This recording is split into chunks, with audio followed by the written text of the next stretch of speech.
He slammed the door so hard the smart glass flickered. That was the first red flag. Glass doesn't glitch from a breeze.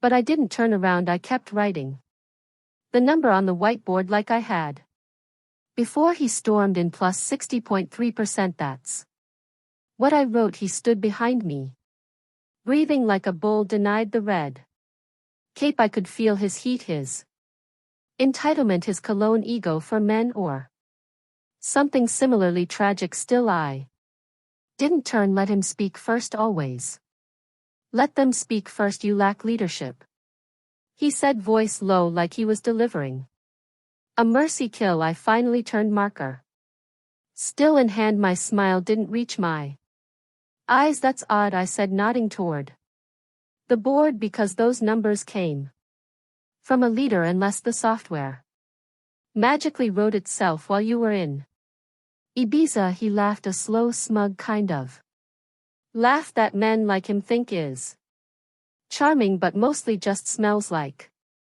unwashed bravado and boardroom bleach. Then he did something strange. He tapped the whiteboard with one finger right over the 60.3%, smudging it like he could smear the data into oblivion. Be honest, Ava. You're tactical, you execute, but vision, authority. He leaned in your middle management, dressed in sea hope. That's when I knew it wasn't just condescension.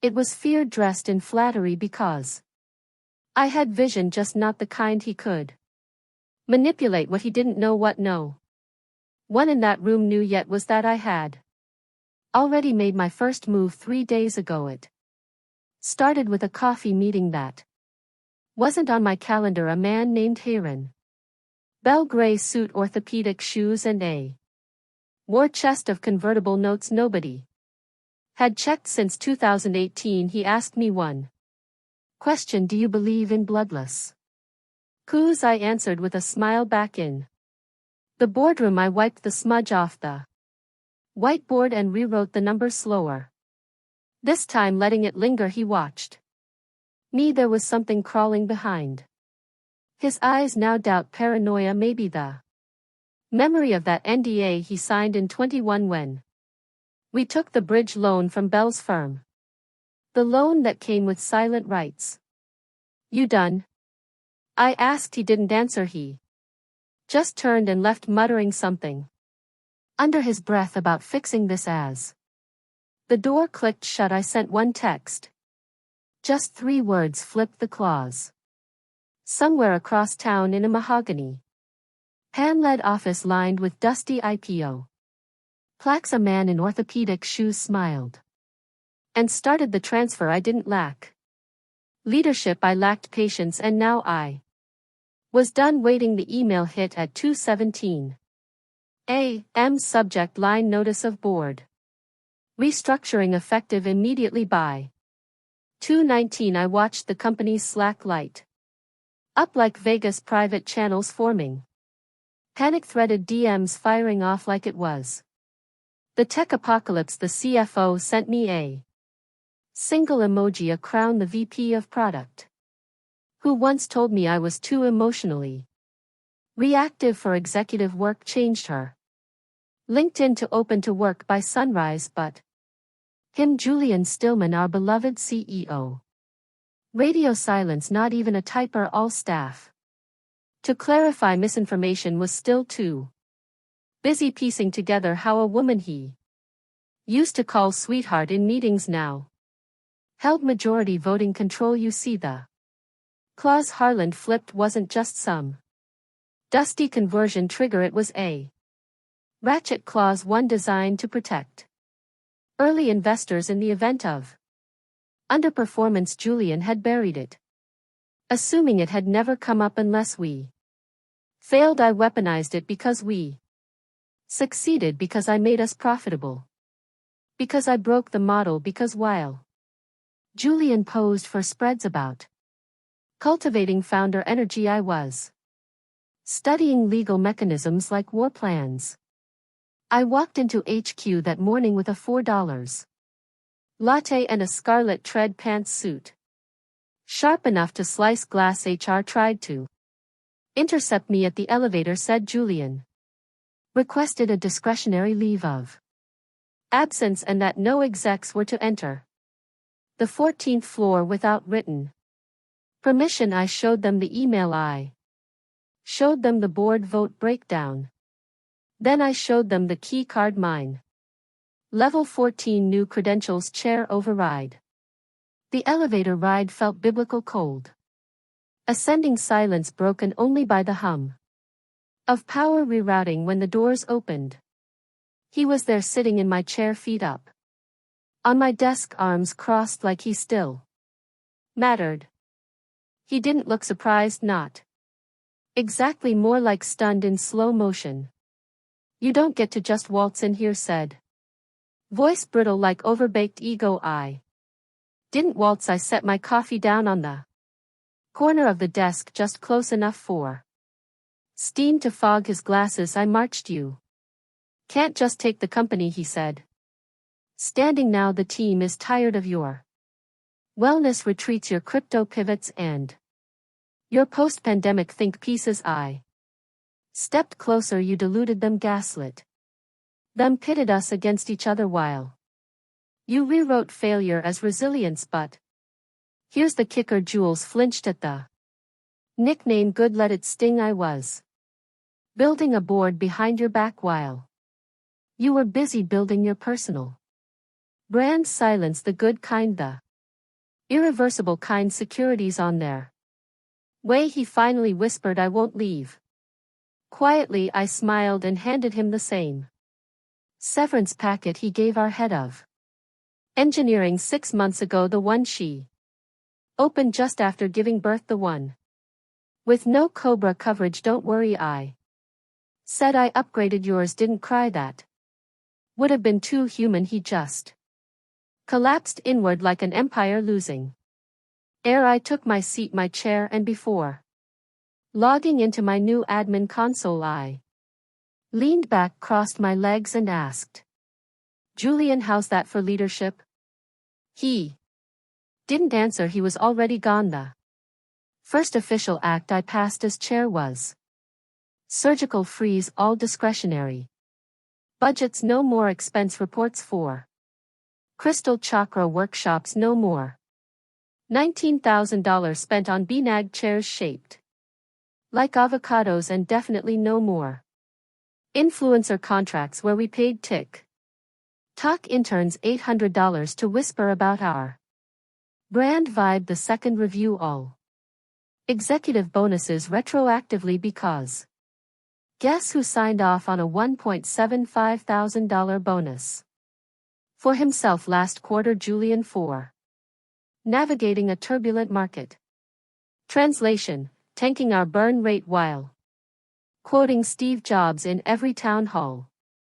But this isn't where the story ends. This is where the board starts to bleed. See, power doesn't change you, it reveals who already knew how to cut. 3 days after Julian's fall, I found the first leak, a forwarded internal thread from our head of legal sent anonymously with the subject line, "Watch your back." Not everyone's clapping. Attached was a screenshot group chat called Restoration Plan Participants, 1. Ex-members, 2 investors who'd voted yes on my chairmanship. Plot twist: they were planning to strip me back down, not via legal reversal but narrative smear campaigns, whispered doubts, factional press calls, the kind of playbook they've always used on women who rise too fast, too loud, too smart. I stared at that screenshot in the dark, phone glowing against my face like a spotlight in a prison lineup, and I realized something terrifying and liberating all at once. They were scared of me, but more importantly, they didn't understand me. Because if they had, they never would have left a digital footprint by morning. I had forwarded the thread to our PR lead, Joel, along with one note: if they want a narrative war, let's give them an origin story that weak Fast Company ran A cover story: the woman who outscaled her boss and took his seat. Photo of me. Unstyling black blazer, one hand on a ledger, the other on a chessboard. Julian tried to clap back on LinkedIn, claimed he'd stepped down to focus on personal projects. His only project was a podcast that got 11 downloads and a Medium essay no one finished. But the real twist came that Friday. A single piece of paper slipped under my office door. No envelope, no signature, just a single sentence written in pen: you may own the board, but you forgot about the debt. I froze because I hadn't forgotten the debt. I thought I bought it all, every last convertible note, every clause, but there it was, taunting me like a ghost clause in a haunted cap table. There was still someone out there, someone holding leverage, someone I didn't see coming, and I had 7 days to find them before they found me. Day one, I pulled every debt registry, every cap table iteration.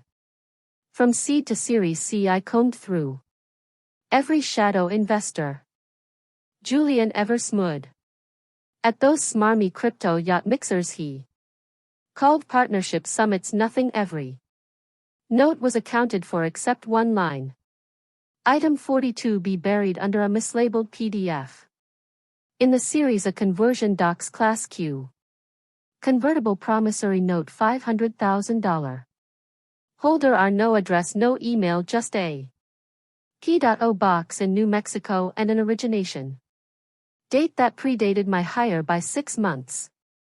Julian never once mentioned this investor, not even during our war room equity dilution talks. So who the hell was Murin, and why were they still holding a live note? By day 2, I had my ops assistant call in every favor she'd ever earned from lawyers, notaries, even a sketchy PI she used during her divorce. A photo came back late that night, an old woman, early 7s, hair like steel wool and a stare that could dent steel itself. Olivia Murin, former VC turned anti-establishment lender after she got booted from her own firm in the 9s for, get this, aggressive financial feminism. She wasn't just holding the last note.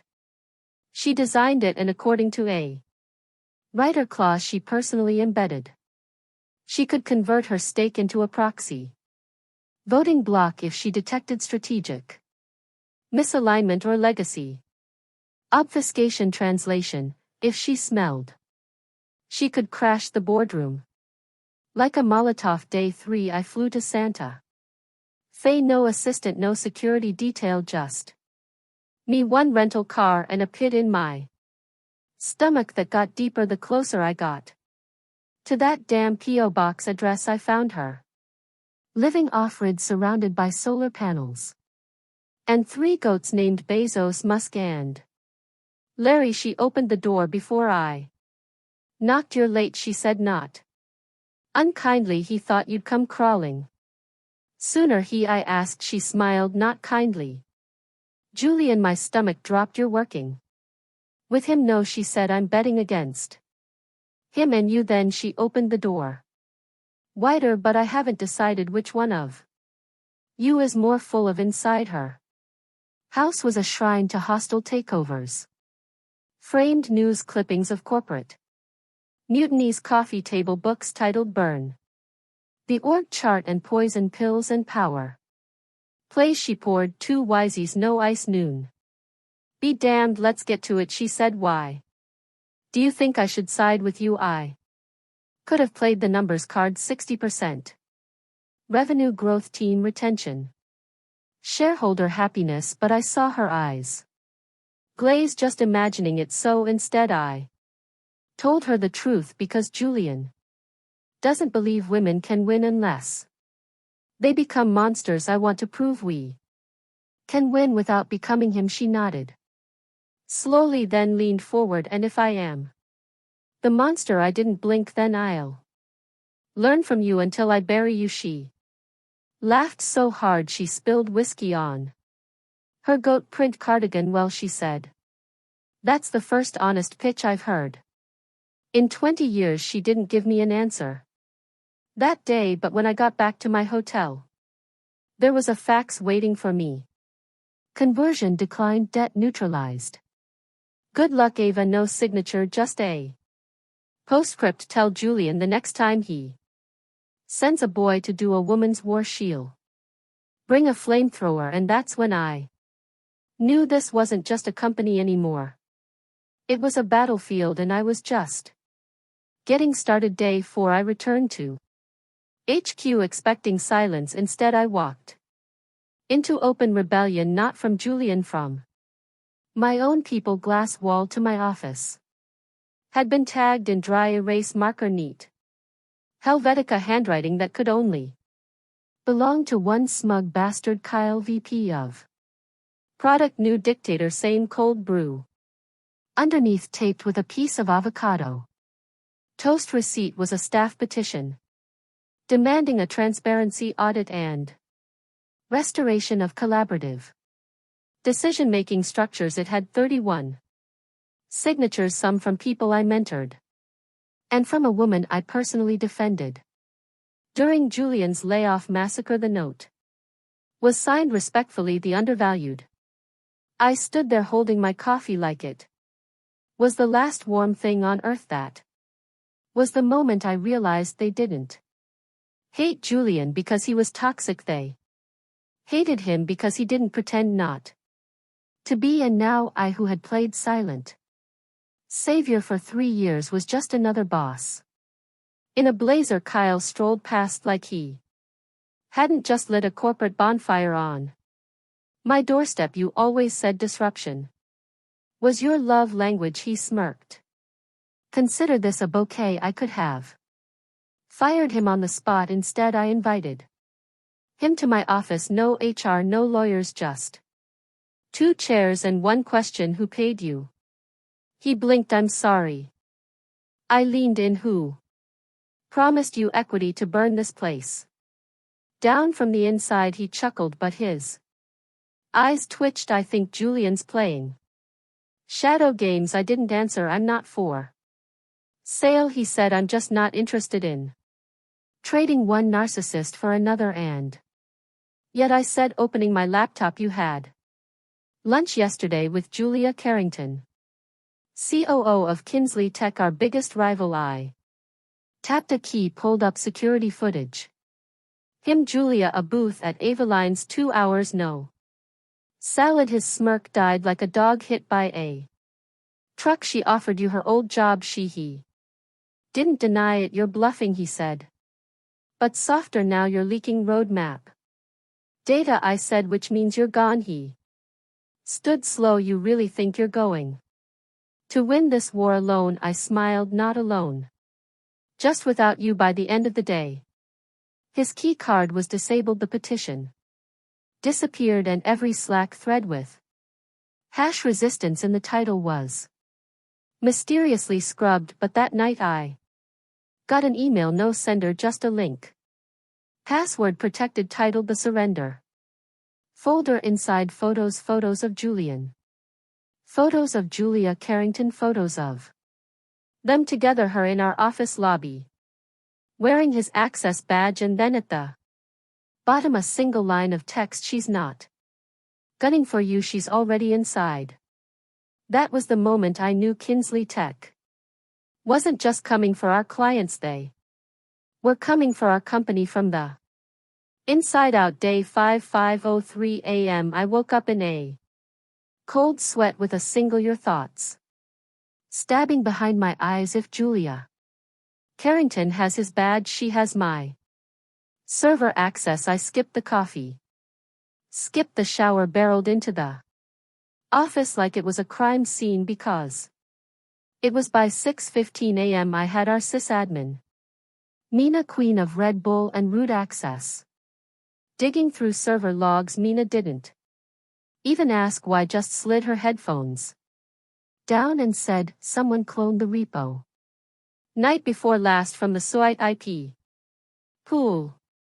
Julian's, his hands are entire AI Deployment pipeline gone, they hadn't just stolen code, they had stolen the soul of our product, every predictive model we'd been silently training for 11 months to outmaneuver Kinsley's clunky algorithm copied, and the worst part, the legal team was still asleep, so I did what any responsible chair would do. I broke into the office of our general counsel, took his spare key from the fake Vicus, turned off the cameras, dug until I found the clause I prayed still existed. Section 9 DIP Sabotage Clause. Emergency injunction triggers if a competing entity is found to be in possession of proprietary IP obtained through unauthorized channels. The chairperson may authorize a preemptive legal lockdown time to deploy the nuclear option. Nina executed the command. It was beautiful. Every line of code on our servers now lived behind a biometric firewall tied to my fingerprint. Every external API key rotated, every internal dev environment blocked unless you were physically present and got past two-step Retina plus palm scan. I wasn't protecting a company anymore, I was sealing a war bunker. At 9:04 a.m. Julia Carrington showed up in my lobby wearing a navy pantsuit so sharp it could have cut wire, flanked by two lawyers from Kinsley and a facial expression like she'd already won. "I'm here to discuss a potential merger," she said sweetly, lips practically humming. "Blood, what you're here to discuss," I said, "is industrial espionage." She didn't flinch, just held up a flash drive. "Your algorithms garbage anyway. We ran simulations. It barely scales." "Then why did you steal it?" I asked. Her smile cracked just enough to show the truth. "You're scared," I added. "Julian came to you because I outmaneuvered him, and now you're realizing I can outmaneuver you too." Julia leaned in close. "Careful, Ava, you're starting to sound like him." I held her gaze steady. "No, I sound like the woman he couldn't beat." I didn't give her the pleasure of escorting her out. I let my head of security, who for the record used to run cyber warfare for the Air Force, handle that. But just when I thought the day couldn't twist deeper into Helena burst into my office holding a printout. With shaking hands, "They didn't clone the repo," she whispered. "They didn't have to." I stared at her. "What do you mean?" Her voice broke. "It was pushed to them by someone inside, not Julian, not Kyle. Someone still here, still smiling in meetings, still calling me boss. There was a new ghost in the machine, and they had betrayed me from within." Day 6 to 11 a.m. I sat alone in the war room, lights off, just the screens glowing, each one a window into my own damn failure. I replayed the footage again. The code push timestamp, the access point, it didn't match any of our cleared devices. Whoever it was had used a ghost terminal. No login, no badge swipe, just a local machine plugged in somewhere inside this building. I was staring into the black mouth of a traitor who knew my system better than I did. That's when Nina appeared in the doorway, hair-frayed eyes sunken. "I found something," she said. "Or someone." She dropped a file on the table. Not digital, printed, old school, paranoid style, a paper trail of commit logs, Mata buried in unused branches of code no one had touched in weeks, all pointing to one user tag at Ajax Nightingale, a ghost dev account. No name, no bio, just one IP address tied to it, pinged from a router on the 12th floor, the marketing department. I stared at her, confused. "Oh, devs work in marketing?" She nodded slowly. "Exactly, but someone has been staging changes from a marketing laptop that Shouldn't even have terminal access and. Then it hit me like a falling building. I stood so fast I knocked my chair back. Where's Camila, our senior brand strategist, queen of mood boards and latte art, the same woman who told me 3 weeks ago she just didn't get our product's core value prop, somehow managed to reference our model architecture in a company-wide email last Monday by 3:05 a.m. We were in her office, she wasn't. Laptop gone, desk cleared, mug still warm. She's running, Mina whispered. No, she wasn't running, she was exiting quietly. Strategically. I yanked open her desk. Drawers, nothing, just empty folders and a single napkin with a lipstick kiss on it. And written in smudged pen, Julian was a fool. You were a believer, that made you easier. By sunrise we had surveillance footage, Camila slipping out a back stairwell with a duffel bag and badge. She never swiped again. We were breached, hollowed out, and now Kinsley didn't just have our models, they had our brand strategy, our investor deck, our rollout timeline. They weren't coming to market first, they were coming next week. They were going to beat us to our own launch with our stolen tech, make it look like we copied them. Mina looked at me broken. So what do we do? I stared out the window as the city lit up with another oblivious sunrise. Then I picked up my phone and called a number I swore I'd never dial. The voicemail answered after one ring. This is Ignacio, speak if it's time. I said 2 words, light it. This was no longer a boardroom battle, this was scorched earth. Day 7, the countdown had already begun. We're in their time zone now. The hourglass was flipped. Kinsley Tech was about to launch with everything we had built, and all we could do was watch as our existence slipped through the cracks. But I had one card left to play. The phone call to Ignacio had ignited a chain reaction, a series of well-timed moves, each one more surgical than the last. By 6 p.m. Kinsley Tech had issued a press release. Their pioneering new product powered by cutting-edge algorithms is ready for the market. They were poised to shatter the industry. They even called it a game changer, but they had forgotten one thing: I own the game. By 7 p.m. they were trying to figure out why their entire press kit had just evaporated. Every social post, every media contact, every demo video wiped and buried in their launch announcement.